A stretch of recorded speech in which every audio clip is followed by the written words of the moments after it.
Hello friends, welcome to the Point. In this session, we are discussing about energy resource. What is an energy resource? Energy resource, it is a form of fuels that is used in the modern world either for heating, generation of electrical energy or for any other forms of energy conversion processes. Classification of source of energy.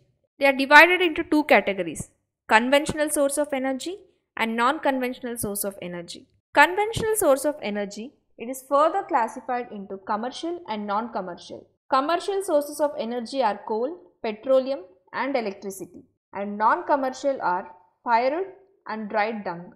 Non-conventional sources of energy are solar energy, wind energy, tidal energy, bioenergy and energy from the urban waste. Let's discuss in detail about all the sources of energy. Conventional source of energy. What is conventional source of energy? When we cannot reuse a source of energy after using it once, we call them conventional source of energy or non-renewable energy resource. They are the most important conventional source of energy and they include coal, petroleum, natural gas and nuclear energy. Let's discuss one by one in detail. Coal. Coal is most abundantly available fossil fuel. It is a combustible black or brownish black sedimentary rock which is formed as rock strata called coal seams. Coal is mostly carbon with variable amounts of other elements mainly composed of hydrogen, sulfur, oxygen and nitrogen. Coal is used for power generation to supply energy to industry as well as domestic needs. India is highly dependent on coal for meeting its commercial energy requirements. We know that the coal is formed due to the compression of plant material over millions of years. Therefore, coal is found in a variety of forms depending on the degree of compression and the depth and the time of burial. Decaying plants in swamps, they produce peat, which has a low carbon and high moisture content and a low heating capacity. Lignite, it is a low grade brown coal and which is soft with high moisture content.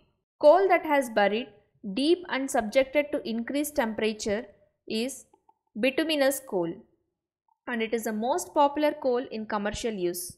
Metallurgical coal is a high grade bituminous coal which has a special value for smelting iron in blast furnace. Anthracite is the highest quality hard coal.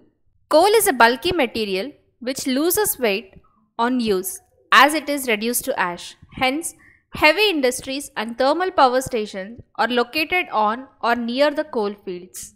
Petroleum. Petroleum is a naturally occurring liquid which is found beneath the earth's surface and it can be refined into fuel. Petroleum is generally a fossil fuel, means that it has created by the decomposition of organic matter over millions of years and it is formed in sedimentary rock under intense heat and pressure. Petroleum or mineral oil, it is the next major energy source in India after coal. It provides fuel for heat and lighting, lubricants for machinery and raw materials for a number of manufacturing industries.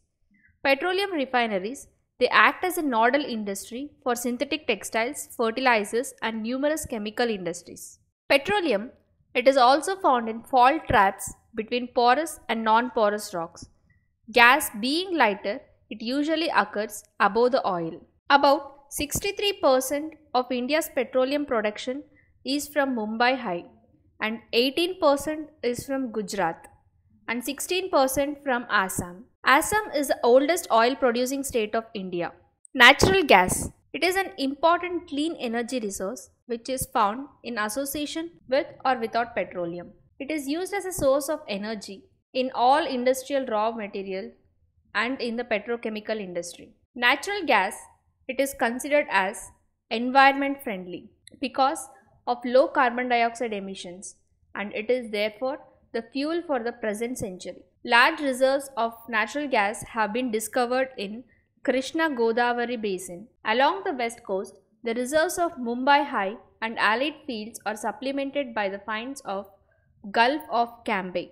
Andaman and Nicobar Islands are also important areas which have large reserves of natural gas. The power and fertilizer industries are the key users of natural gas and use of CNG, which is compressed natural gas for vehicles. It is to replace the liquid fuel and to gain a wide popularity in country. Using CNG in vehicles also reduces pollution. Electricity, it has a wide range of application. It is considered as an index of development, and electricity is generated mainly in two ways: by running water, which drives hydro turbines to generate hydroelectricity, and by burning other fuels such as coal, petroleum and natural gas to drive turbines to produce thermal power. Hydroelectricity is generated by fast flowing water, and which is a renewable resource. India has number of multi-purpose projects like Bakranangal, Damodar Valley Corporation, the Kopili Hydel project, etc., which produces hydroelectric power. Thermal electricity, it is generated by using coal, petroleum and natural gas. And the thermal power stations use non-renewable fossil fuels for generating electricity. Non-conventional sources of energy. The energy that is derived from the wind, tide, sun, geothermal heat and biomass is termed as non-conventional sources of energy, and all these sources are renewable and environment friendly. Let's discuss briefly about non-conventional sources of energy. Nuclear or atomic energy. The energy that is released through a nuclear reaction or radioactive decay process is known as atomic energy or nuclear energy. Particularly, we can say that this process is known as fission, that means which occurs in nuclear reactor and produces energy usually in the form of heat. Solar energy. Solar energy is a radiant light and heat from the sun, and that is harnessed using a range of ever evolving technologies such as solar heating, photovoltaic, solar thermal energy, solar architecture, molten salt power plants and artificial photosynthesis. The solar energy works by capturing the sun's energy and turning it into electricity for homes, businesses or industries. Sun is a natural nuclear reactor. It releases tiny packets of energy called photons, and these photons, they travel the 93 million miles from the sun to the earth in about 8.5 minutes. The solar panel that works by absorbing the sunlight with the help of photovoltaic cells, generating direct current energy and then converting it into usable alternating current energy with the help of inverter technology. Wind power or wind energy. Wind energy is a use of wind to provide the mechanical power through wind turbines to turn electric generators and traditionally do other work like milling or pumping. Wind power is a sustainable and renewable energy, and it has much smaller impact on the environment when compared to the burning fossil fuels. Wind turbines, they operate on a simple principle. The energy is the wind turns 2 or 3 propeller like blades around the rotor. The rotor is connected to the main shaft which spins a generator to create electricity. Wind is cost effective and it is also a clean fuel resource.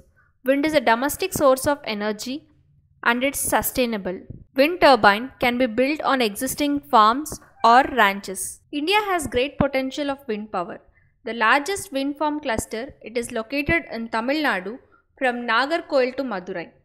Apart from this, Andhra Pradesh, Karnataka, Gujarat, Kerala, Maharashtra and Lakshadweep, they have important wind farms.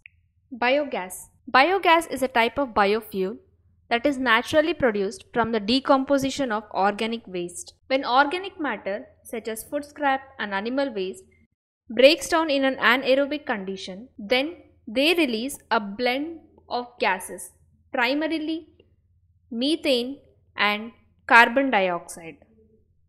The organic waste is stored in an anaerobic condition for 2 to 3 weeks. And in the final stage, the gas is purified by removing impurities and carbon dioxide. And this gases, methane, hydrogen and carbon monoxide, it can be combusted or oxidized with oxygen. And this energy is used as a fuel. It can be used for any heating purpose such as cooking.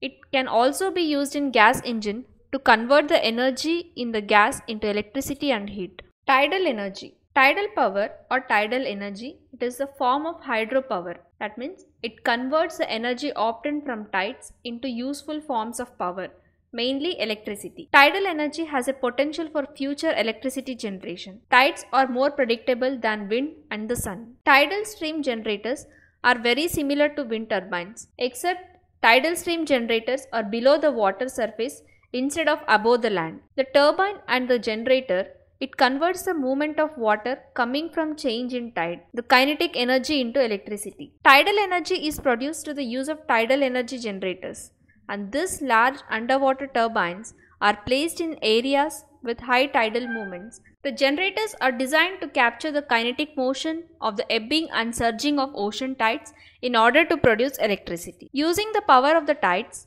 energy is produced from the gravitational pull from both moon and the sun, which pulls water upwards, while the earth's rotational and gravitational power, it pulls water down, thus creating high and low tides, and therefore electricity is produced. Geothermal energy. Geothermal energy is heat derived within the surface of the earth. Water and steam carry the geothermal energy to the earth's surface.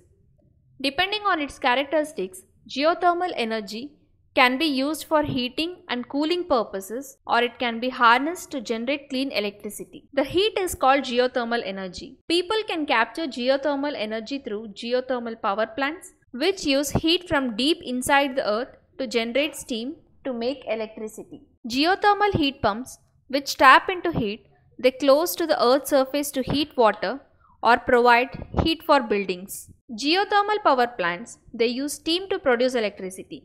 The steam comes from reservoir of hot water found a few miles or more below the earth's surface. The steam rotates a turbine that activates a generator which produces electricity. See you in the next session with some other interesting topic. Thank you.